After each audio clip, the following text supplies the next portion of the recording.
Can You Hear the Music wasn't just another piece of film score. Very rarely do we see a piece of modern orchestral cinema take over the cultural zeitgeist, racking up over 200 million streams and 2 billion social media impressions. But the numbers alone don't do it justice. Watching the whirling particles of Oppenheimer's imagination as he immerses himself in the great art of the last century, we're given an almost indescribable feeling of surreal elation. Well, today, we're going to reveal the musical and cinematography secrets behind how Can You Hear the Music creates such a magical experience. Robert Oppenheimer isn't just a physicist, he's an artist. Algebra's like sheet music. The important thing isn't can you read music, it's can you hear it. Can you hear the music, Robert? Just before the montage begins, Niels Bohr enlightens Oppenheimer. Those who can merely read notes and play the music on the page don't hold the magic. Rather, the magic lies in those who can hear the music themselves. The Mozarts, the Beethovens, the Stravinskys, the people who can hear the music beyond our world and compose it into reality. They harness the real magic. Oppenheimer can't properly conduct lab experiments of the great physicists to come before him, unlike many of his peers. He's not so good at reading the sheet music and playing the notes formed by others. But his gift lies in the ability to create and compose. He can break ground into terrain well beyond our known universe, unlike any of his peers. As his friend Chevalier puts it, Robert, you see beyond the world we live in. Oppenheimer quite literally sees beyond the world we live in, embracing the quantum world. This leads to his many discoveries on the topic of black holes in one of the most consequential compositions in human history, the nuclear bomb. The montage thus starts musically with what Ludwig Göransson, Oppenheimer's composer, describes as hexatonics, a 6-note pattern that gradually goes up and down on the violin. Within this seemingly simple pattern of notes,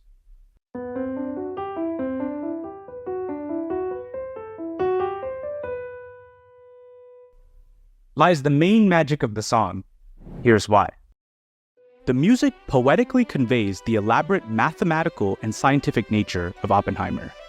This simple set of 6 notes, combined with a staggering 21 tempo changes, provides a convoluted piece of music theory only fit for a man of Oppenheimer's complexity.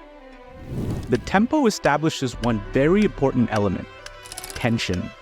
The tempo seems to be gradually increasing as the song progresses. This is a little bit of an illusion, however. In actuality, the tempo is following a discrete stepwise function. I told you there was some math and science involved. The rate of the violin notes played increases when it comes down from the top of the hexatonics pattern, but then slightly decreases as it goes up the hexatonics again. This here is a snapshot of Ludwig's computer showing the tempo changes. Notice the jumps up in tempo, followed by the slight dips down after every pass. This cycle of expansion and contraction in tempo actually mirrors Oppenheimer's explanation of black holes. When gravity starts winning, it contracts. Density increases. Correct. Increasing gravity. Increasing density. And? It's a vicious cycle until... This vicious cycle of tempo creates a riveting and alluring tension as we are constantly being pushed and pulled along to an ever-increasing intensity with seemingly no limit. Just like a black hole.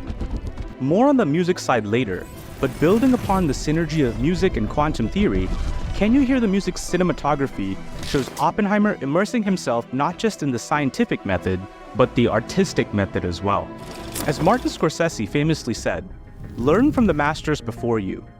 He wasn't just talking about the masters in one's own craft, though. A true artist can see, or rather, hear the music in all mediums of art, pulling inspiration from all sources. This is best expressed in the Book of 5 Rings by Miyamoto Musashi. Arguably one of the most influential figures in martial arts history, Musashi, a legendary samurai, lays out the fundamental pillars one must follow in pursuit of mastery. What's surprising, though, is Musashi's insistence on warriors not just learning the ways of the sword, but also in learning the ways of other arts, such as literature, painting, and calligraphy. If you know the way broadly, you will see it in everything. Musashi's quote implies that true mastery comes from understanding the underlying principles of mastery. By immersing oneself within a broad spectrum of arts, one develops a deeper understanding of mastery across multiple disciplines and can better transfer and apply that knowledge in their own path to mastery. Oppenheimer echoes this notion. Lawrence, you embrace the revolution in physics.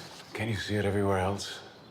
Picasso, Stravinsky, Freud, Marx. Oppenheimer sees the revolution broadly in the works of the great 20th century artists and revolutionizes the world of physics by introducing America to quantum mechanics. Also, coincidentally, the movie timestamps for that revolution quote are 1939 to 1945. Guess what happened during those years?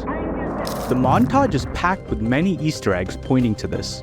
For example, the montage shows Oppenheimer dropping a vinyl onto a gramophone. This isn't any old record though.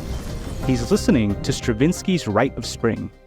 Igor Stravinsky, Russia's finest 20th century composer, crafted together the Rite of Spring in 1913, a ballet about a pagan ritual sacrificing a young girl to flames, celebrating the spring season. Something fit for an A24 Ari Aster movie, isn't it? The audience for ballets at the time was almost exclusively wealthy patrons, snobbish elites, and aristocratic socialites of the day. As such, ballets catered to the audience, mostly showcasing innocent and pure themes. Safe to say, they were beyond shocked upon watching Rite of Spring's debut. They rioted during the show in what is perhaps the most infamous night of classical music history. To put it into perspective, imagine the New York Philharmonic Orchestra surprising the audience with an orchestral rendition of Cardi B's WAP. That's exactly what Stravinsky did. Odd now that Rite of Spring is widely considered as one of the most influential musical works of the 20th century. Oceans of film scores, paintings, ballets, and literature, among other amazing artworks, have directly sourced inspiration from this one ballet. Stravinsky heard the music that others couldn't and ushered in a critical singularity moment, not just in music, but in art.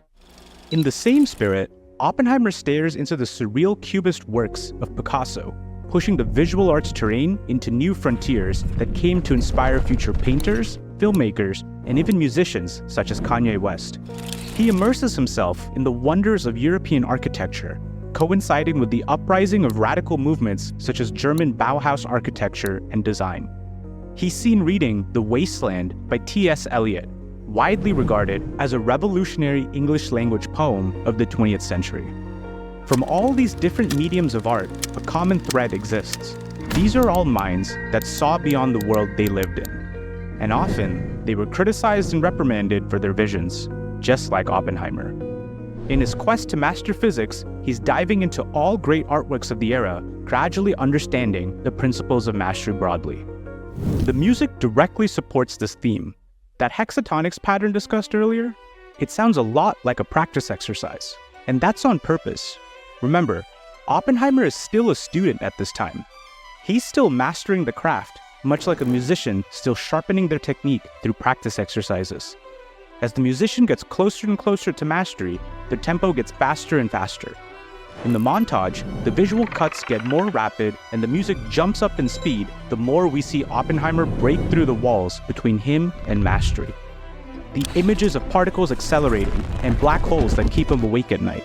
The eye for explosive entropy he bears when seeing glass shatter. The rush of intellectual stimulation he experiences, discovering groundbreaking calculations and theories. Oppenheimer's visions of a hidden universe slowly become actualized.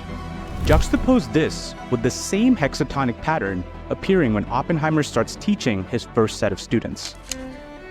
Is light made up of particles or waves? Quantum mechanics says it's both. The pattern is remarkably slower, symbolizing how advanced Oppenheimer is compared to the rest. While others are just getting up to speed with quantum mechanics, Oppenheimer is already running away with it. The final seed to sow in uncovering the magic is the blaring brass sound. The notes played are Oppenheimer's motif, and we can hear them played in various parts throughout the film by different instruments. But it's quintessential that they ring out triumphantly here. As Bohr says to Oppenheimer, "You are an American Prometheus." To convey the gravity and might of a Promethean, a small harp for violin wouldn't do justice. As the song nears its finish, the magnificence of Oppenheimer is aptly captured by the explosive power of this sound. He's not just a genius physicist and intellectual, he's a man who stole quantum power from the gods and gave it to humans. Through all its dissonance and harmony, J. Robert Oppenheimer heard the music. Thank you for watching, and to see how I recreated the entire Can You Hear the Music song from scratch, click this video here.